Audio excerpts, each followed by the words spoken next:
The Lord was revealing a lot of hypocrisy that I've been operating in.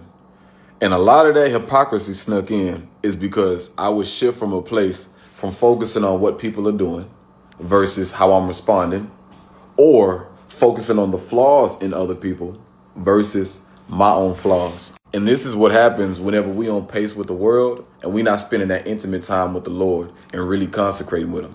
Because whenever we having those intimate moments with God, wisdom is able to come in. Clarity is able to come in.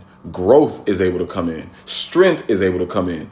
Everything that comes from God is able to be fruitful in your walk whenever you're able to spend time with him. But when life start happening, it's like, okay, this is going on. This is going on. This is happening. I'm responding to this. And this has just been bringing forth fog. This is bringing forth confusion. This has been bringing anger, frustration, whatever the case may be. Life be going on so much to where it feels like you're in a blender and you're constantly reacting to everything that's going on.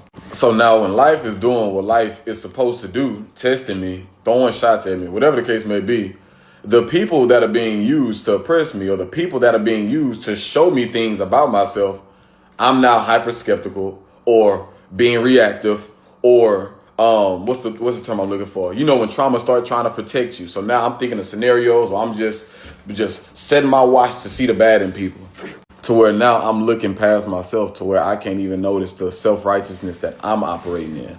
So if I'm allowing life to conduct the pace that I'm moving at, I'm going to be in a constant blender. I'm not going to have the clarity that I have when I spend time with the Lord. And if I'm already reacting, and if I'm already pointing to what other people are doing and how me being self-centered is just, oh, everybody doing this, they doing this, they doing that. And I'm not sitting in that silence to be able to understand, okay, what is it that I'm doing?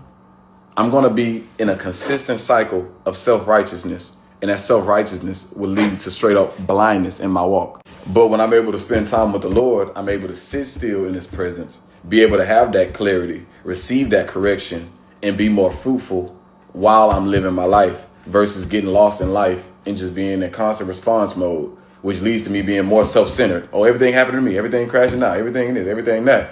It's like, no, Dion, that's me. That's my name. It's not about you. It never was about you. It's about Christ and about Christ getting his glory. And you're not going to be able to focus on that if you're not spending time with Christ. And it just started to hit me. I'm like, dang, this is how hypocrisy has slipped into my walk.